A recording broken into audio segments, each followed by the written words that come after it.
In March, consumer prices turned in a painful direction, rising to bring the 12-month inflation rate up to 3.5%. It won't come as a surprise to many that housing and gas were the biggest factors driving that number up.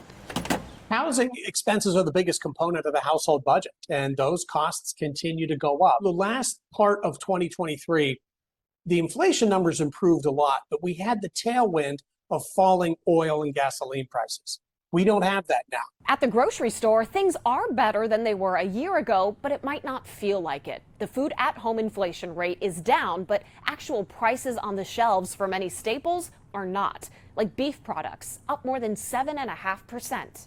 Many are changing their habits, eating out less and cooking more. Brands are adapting too. ConAgra, Kraft Heinz, Hershey, PepsiCo, and Coca-Cola are among companies rolling out discounts to appeal to a cash-strapped customer.